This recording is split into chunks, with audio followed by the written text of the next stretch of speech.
Hey everyone, this is Mohit Chaubey and you are watching knowledge book. हम knowledge book में मध्य प्रदेश GK के विषय में पढ़ रहे थे और मध्य प्रदेश जीके में हम मध्य प्रदेश से संबंधित चट्टानों के विषय में पढ़ रहे थे। वर्तमान तक हमने मध्य प्रदेश में उपस्थित धारवाड़ और कटप्पा चट्टानों तक हम डिस्कस कर चुके थे और अब हम विंध्य चट्टानों के विषय में चर्चा करेंगे।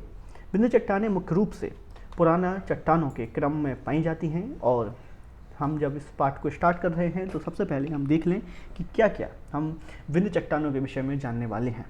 सबसे पहले हम इसके परिचय पर चर्चा करेंगे, फिर हम जानेंगे कि विंध्य चट्टानों का पूर्व से पश्चिम और उत्तर से दक्षिण कितना विस्तार है और कितने क्षेत्रफल में ये फैली हुई हैं। फिर हम इनकी विशेषताओं पर चर्चा करेंगे, फिर इनके लक्षणों पर हम चर्चा करेंगे और बाद में इनके ऐतिहासिक संदर्भ में भी एक नज़र डालेंगे। बात करें कि विंध्य क्रम की चट्टानें, तो मुख्य रूप से ये विंध्य और सतपुड़ा पहाड़ों के क्षेत्र में पाई जाती हैं और बिल्कुल विंध्य सतपुड़ा पर्वत मुख्य रूप से मध्य प्रदेश में ही व्याप्त हैं।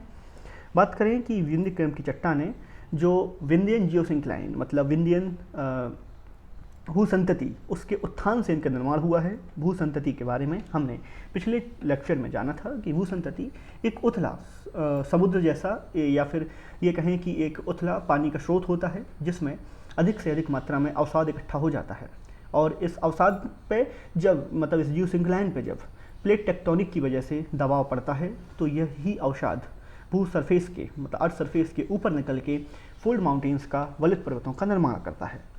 बात करें कि ये चट्टानें कहाँ कहाँ पाई जाती हैं तो ये मध्य प्रदेश, बिहार, छत्तीसगढ़ और राजस्थान के क्षेत्रों में पाई जाती हैं। इसके अलावा एक महत्वपूर्ण बात यह है कि यह भी जिस प्रकार कटप्पा चट्टानें गोंडवाना लैंड का हिस्सा थी, उसी प्रकार विंध्य क्रम की चट्टानें भी गोंडवाना लैंड का ही हिस्सा हैं। और वैसे भी विंध्य क्रम की चट्टानों का निर्माण कटप्पा चट्टानों के ही अवसादों से हुआ है। चलिए बात करें कि गोंडवाना लैंड, तो पहले एक बहुत बड़ा समुद्र और एक बहुत बड़ा महाद्वीप हुआ करता था जिसका नाम था पेंजिया और समुद्र का नाम था पैंथालाशा। तो जब पेंजिया टूटता है तो जो उत्तर की तरफ का भाग है उसको बोला गया यूरेशिया और जो दक्षिण का भाग था उसको बोला गया गोंडवाना लैंड। तो भारत दक्षिणी भूभाग का हिस्सा था जो बाद में खिसकते हुए उत्तरी भूभाग में मतलब यूरेशिया के पार्ट में आके मिल गया। इसलिए जितनी भी चट्टानें उस दौरान बनी उन सबको गोंडवाना क्रम की चट्टानों के रूप में जाना जाता है। बात करें इनका एक्सटेंशन मतलब विस्तार की चर्चा करेंगे तो मुख्य रूप से ये सासाराम रोहतांग बिहार से पूर्व में और पश्चिम में चित्तौड़गढ़ राजस्थान तक फैले हुए हैं। हम उत्तर में बात करें तो ये आगरा उत्तर प्रदेश से और दक्षिण में होशंगाबाद मध्य प्रदेश तक फैली हुई हैं। इस प्रकार जो टोटल इनका विस्तार है ये करीब करीब 1 लाख किलोमीटर स्क्वायर के आसपास तक हो जाता है। ध्यान रखें कि यह 1 लाख किलोमीटर स्क्वायर तक का इसका विस्तार है।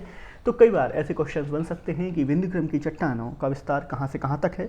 तो बिल्कुल ध्यान रखने वाली बात यह है कि सासाराम रोहतांग बिहार से लेकर चित्तौड़गढ़ राजस्थान तक पूर्व से पश्चिम और उत्तर से दक्षिण में आगरा से लेकर होशंगाबाद तक, और इसके एरिया का भी हम विशेष ध्यान रखेंगे। यह 1 लाख किलोमीटर स्क्वायर में विस्तृत है। ये लगभग एरिया होता है, इसको हम बहुत ज़्यादा कंफर्म या फिर एकदम फैक्चुअल करेक्शन के साथ नहीं बोल सकते। उसके बाद बात करेंगे हम कि इसमें कोई भी जीवाश्म नहीं पाए जाते।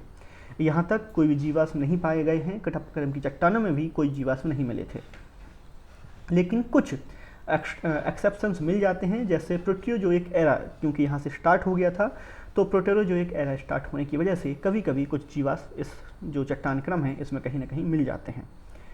इसमें मुख्य रूप से जो कंस्ट्रक्शन मटेरियल या फिर निर्माण सामग्री पाई जाती है जैसे कि सैंडस्टोन, जो कि अब सैंडस्टोन से जुड़ी एक और तथ्य जो है हमें मिलता है कि सैंडस्टोन आमतौर पे उन एरियाज़ में पाया जाता है, उन भूभागों में पाया जाता है जो कभी समुद्र का हिस्सा हुआ करते थे। तो क्योंकि इन चट्टानों में सैंडस्टोन पाए जाते हैं जिसका यह सबूत है कि यह जो भूभाग है कभी समुद्र में डूबा हुआ था या समुद्र के नीचे था। यहाँ तक समुद्र फैला हुआ था। इसके अतिरिक्त यहाँ पे लाइमस्टोन, मार्बल, क्वार्टजाइट ये सभी पाए जाते हैं। एक बात का और हम ध्यान रखेंगे कि जहाँ भी लाइमस्टोन पाया जाएगा वहाँ पे मार्बल के पाए जाने की मतलब संगमरमर के पाए जाने की पॉसिबिलिटी बढ़ जाती है, क्योंकि लाइमस्टोन के ही ट्रांसफॉर्म्ड फॉर्म मार्बल होता है। मतलब चूना पत्थर का ही रूपांतरित जो फॉर्म है, जो प्रकार है, वह संगमरमर होता है। इसकी बात करें कि इसमें और क्या क्या पाया जाता है तो डायमंड जो कि पन्ना में हीरा पाया जाता है और बिजावर सीरीज़ और इन सब में पन्ना के क्षेत्र में हीरा काफ़ी प्रसिद्ध है। उसके बाद गोलकुंडा जो कि वर्तमान तेलंगाना का हिस्सा है, यहाँ से भी हीरा निकाला जाता है। चलिए और बात करते हैं लक्षणों की।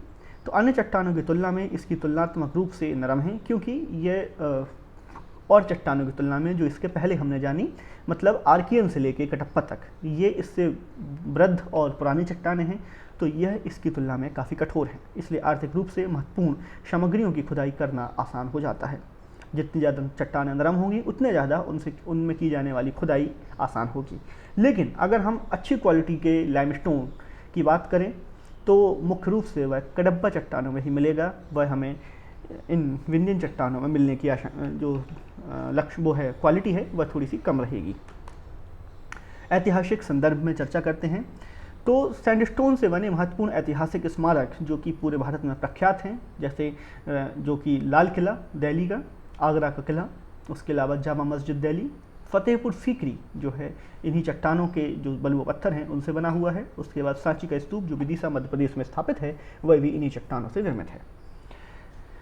ये जो चट्टानें हैं जो विंध्यक्रम के चट्टानों से जो हमें प्राप्त होती हैं, जो हमें पत्थर यहाँ से प्राप्त होते हैं, वह मुख्य रूप से स्टैचूज़ मूर्तियाँ बनाने में काफ़ी उपयोग किए जाते हैं।